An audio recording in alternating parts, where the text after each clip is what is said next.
Hey there everyone, welcome back to another perfect pairing with me.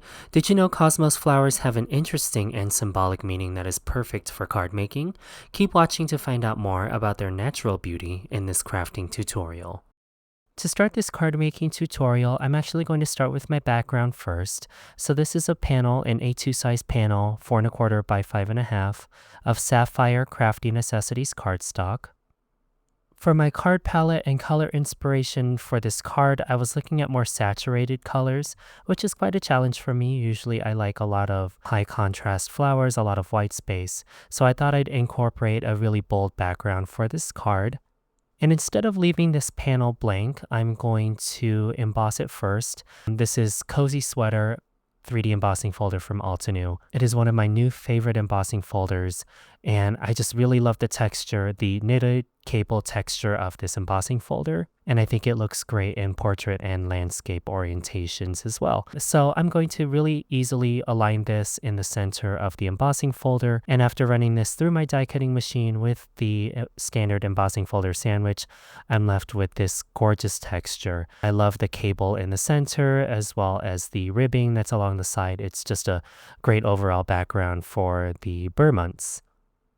I'm going to set that background panel aside, and I'm also going to work on my sentiment first. Since I already have panels of the Sapphire cardstock out, I'd figured I'd stamp my sentiment. And I love the Grateful sentiment that's in the One Go Sweet Pumpkin set. For this bundle, all I'm going to use is the stamp set and its coordinating die set so that I get the sentiment and the offset sentiment die. So I'm not going to worry about the pumpkin images in here, although they're very stunning and the stencils are really easy to color for a really full pumpkin patch. I'm just going to focus on the sentiment. So I'm just using this Grateful sentiment as well as For Your Kindness so that I have a nice stacked sentiment. So I white heat embossed the Grateful sentiment on that same Sapphire cardstock, and I cut out its offset die cut 4 times as well as the sentiment itself. And then I also made a sentiment banner for the For Your Kindness sentiment. And so all I'm going to do, since I already know I want to stack these sentiments, is glue down the layers of the Grateful sentiment. And once I've stacked and glued all these layers together, I'll set it off to the side and work on the foreground elements of this card. Okay, so background element, sentiment, and now I'll work on the foreground element. So the main piece that I'll be using for this card is Garden Cosmos Craft a Flower. Craft a Flower is a monthly subscription from Altenew. You have the flexibility to pause and resume this subscription, but of course subscribing enables you to get a discounted rate for these lovely stacked floral dies. And we love the keyhole alignment system if you're not familiar with it already. It just makes everything so easy for aligning these images. Now in my garden, I do have cosmos, and I planted them once and they just seem to come back every year. They really flourish during the hotter months for me in Denver. That's around August. But anyway, what I've done with this set, I haven't cut out all of the images in Garden Cosmos. I just did the keyhole, the up arrow, as well as this bud image down here on the bottom right. And I cut each of those stacks of petal layers twice, as well as the floral centers. I cut the petals from white cardstock, and as you can see on the die set itself, it's so easy with these grouped dies to cut duplicates if you need to. So that's why I really wanted to make sure I have 2 of each of these images. It's just so easy. So I cut the flower petals themselves from white cardstock, the centers, the pollen containing areas from Warm Sunshine. And then I also cut the cosmos leaf, foliage, and bud elements from Moss Crafty Necessities cardstock. I cut 2 of the bud layers and also bud stems, and I also cut 3 layers of the leaf cluster, just to switch it up a little bit for the final arrangement of this card. After all my die cut elements are cut, I'm going to bring in my 9x12 sticky mat grid. This is my favorite tool for ink blending on top of die cuts, and I like to arrange my die cuts in numerical order, starting from base layer number 1, working until whatever end layer there is found on the back of the Craft a Flower packaging, and I like to orient them in a way so that I can immediately stack all of the layers together. The top 2 arrow guides are for the more side-facing cosmos. The bottom two are for the more front-facing or open blooms. And then over on the bottom right quadrant, I've got the bud image. In the mix, I've also incorporated the flower centers. Again, and this is just for ease. After I color all of these petal elements, I can just grab all the layers in numerical order as they are supposed to be arranged, and staying organized this way just really helps keep things consistent throughout all of these die cuts. I drew a little bit of inspiration from the cosmos in my garden, but I'm going to switch up the color palette just a little bit. The ones I have in my garden are more of the the pink and fuchsia family of colors or inks, but instead I'll use Rouge first. Rouge is from the Red Sunset family of inks, and I thought this orange-red combination would look really nice against the Sapphire cardstock. And with a mini ink blending tool, I'm going to apply directional strokes starting from the tip of the petal and blending this color towards the center. So it's not so much of a diffused sort of soft blend. There's some strokes that you see from the brush, and I'm following the curvature of the etched lines of each of the petals. So instead of like a scrubbing motion or a swirling motion of the brush, it's almost like I'm applying feathered strokes from the tip of the petal towards the center of the flower, and it's something that I usually don't do if you watch my Perfect Pairing series on my channel or on the Altenew channel. But I wanted to stay true to the natural beauty of the cosmos flowers. So again, I just really want a lot of movement and texture on these petals. So again, this is Rouge Fresh Dye ink, and I'm applying this color in a directional stroke. I want a lot of concentration of this ink on the tip of the petals, and I definitely want to leave a large open white space in the center of the flower.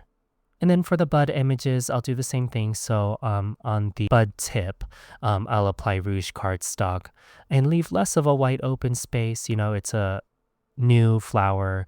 The colors are not quite developed yet. And in the end, once all of this is layered for the bud image, you won't really see the base of the petals. So again, I did this for both up arrow, keyhole alignment, and the two bud images.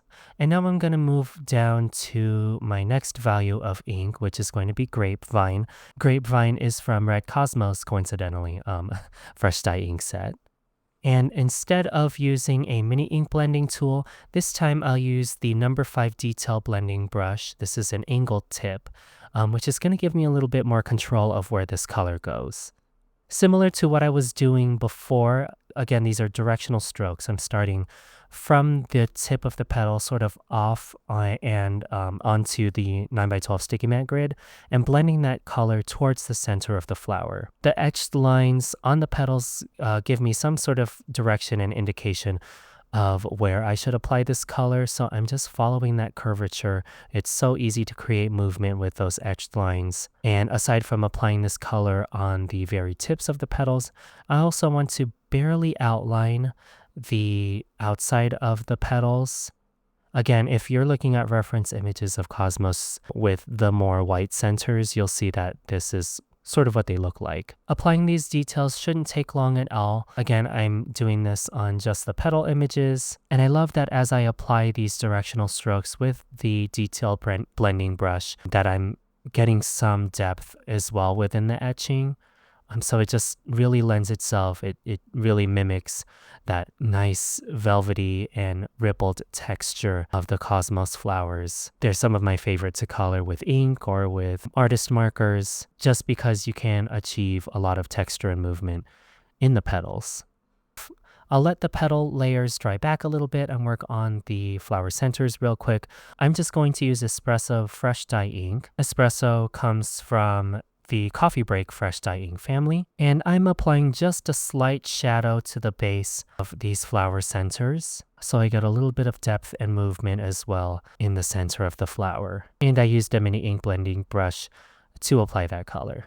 I did let a little bit of time pass before applying some glue to the flower centers so I can start assembling these layers. You'll see I like to apply glue to the entire row and then just grab and stack. So I'm aligning the opening of the arrows in this case to each other, starting from the base layer, working up to layer number 4, I think, for all of the petals. And again, the reference guide found on the back of the Craft Flower packaging is going to be an indispensable tool for making sure that you get all of these images lined up correctly. And cosmos are just so easy to align. Cosmos have a natural symmetrical quality about them. All 8 petals seem to radiate from an equal distance from the center in a perfect circle and in a perfect cup. Then I'll move down to the keyhole alignment images, applying a row of ink to just the open areas or this centerpiece to the cosmos flower, aligning the flower center, and then covering that alignment guide with the flower center. I'll let all the open flower images dry. Then I can work on the bud images as well as the foliage since they go together. I cut this foliage cluster 3 times. I might use pieces later on in the rest of the card, which is why I have an odd number grouping of this foliage arrangement this time. Again, this is cut from moss cardstock, and to just slightly deepen the foliage on the cosmos leaves. Sugar Kelp comes from Mediterranean Glow Fresh Dye ink set, and I'm going to swipe this color in a blended fashion starting from the base of the leaves up to the tips with a mini ink blending tool. And because these leaves are so fine, I'm not concerned about how well my gradient looks. It's just to add some tonal variation throughout this arrangement of flowers and leaves once I get everything assembled. So I'll do that for all 9 leaf layers that I have, as well as the bud images. And then I can finish the gluing and assembly of the bud image following the layering guide, again found on the bottom right portion of the Craft a Flower packaging, to create these 2 beautiful bud images from Craft a Flower Garden Cosmos. So now comes the meticulous part of arranging this bouquet. Usually I like to create some asymmetrical arrangements, but I wanted a little bit more control. I thought that the Stampwheel 2.0 flip plate for its larger size would fit nicely on my Altenew Crafter's Essential cutting mat. And I'm using the radial lines, the ones that come out from the center of the card, to help just give me a visual placement of where all of these elements should go. Now, you can certainly eyeball it, but I thought this tip would help those of you who like a little bit of perfection when it comes to creating your cards. So what I'm doing is I align the Stampwheel 2.0 flip plate to the A2 portrait alignment lines found on the cutting mat. And then on top of that, I'll put my embossed Cozy Sweater 3D embossing folder panel and center this panel onto the flip plate. I used a little bit of satin masking tape on the back just to hold it all down and keep this panel from moving as I glue down my elements. So typically I start with the focal elements or the floral elements first, and then I find the placement for my sentiment. But because I know I want my sentiment to be directly on the center of this card, I'm going to actually start with this first.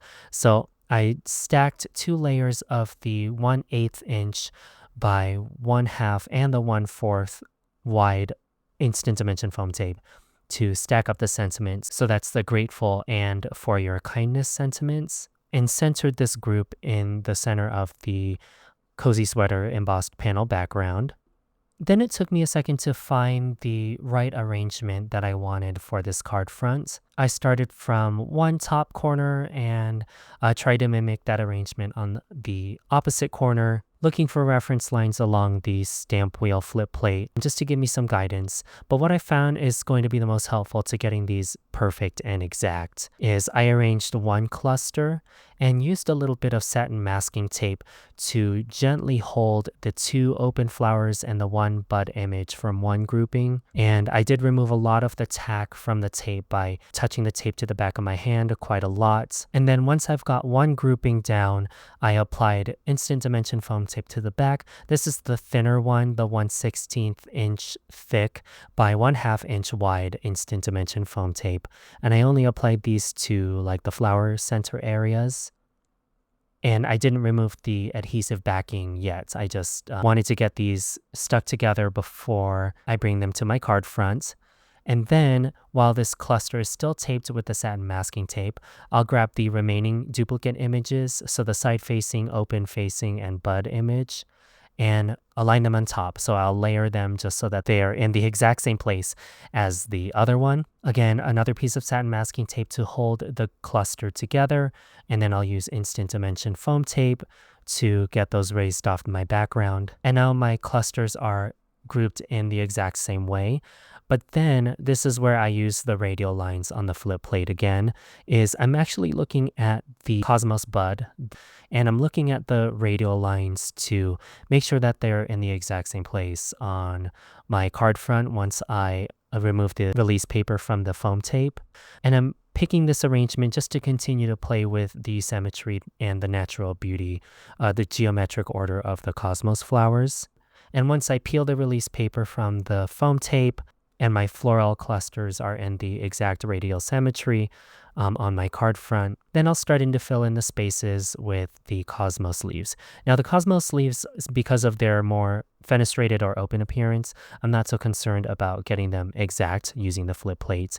So I'm just using a visual guide to making sure that they're roughly in the same space. And I'm just using liquid glue to tuck in the Cosmos stems underneath the floral clusters. I kind of created this somewhat wreath or circular arrangement of the Cosmos leaves, just trying to fill in the space of the background. And then with the remaining 3 pieces that don't have a duplicate to them, I just ripped them apart and tuck them to fill in open areas around the sentiment, just to make the center of the card appear more full and fully enveloped and cradle the sentiment in the center of the card. I also used a few fragments to hide behind the flowers just to break up the white highlight that's happening on the bottom left and the top right corners. But then after that, I'm going to embellish this card with pure white ink spray and an Altenew fine water brush. For arrangements like these that are exact and symmetrical, I feel like splatter like this with its disorderly arrangement helps harmonize the orderly arrangement of the Cosmos flowers and all of my focal elements and foreground elements of this card. And then I can do the same with the Dazzling diamonds, Altenew stellar sequins. I'll use a nice enamel-based glue to hold down all of these sequins and pick them up really easily with the wax tip of the Perfect Picker from Altenew to create some beautiful shine throughout this card. So that finishes this arrangement using Craft a Flower Garden Cosmos die set. If you're subscribed to the Altenew Craft a Flower subscription, or you're thinking of picking this up for yourself, make sure you tap into the natural and symmetrical beauty of the Cosmos flower. After all, that's what they mean. Not only is the Cosmos flower the October birth flower, because it aligns with Libra's sign of pursuit of balance and justice, the Cosmos flower is also great for those times you need peace and tranquility for any of those card occasions, sympathy cards, thank you cards, thinking of you cards. They're an all-around versatile floral arrangement to incorporate on any of your Altenew projects.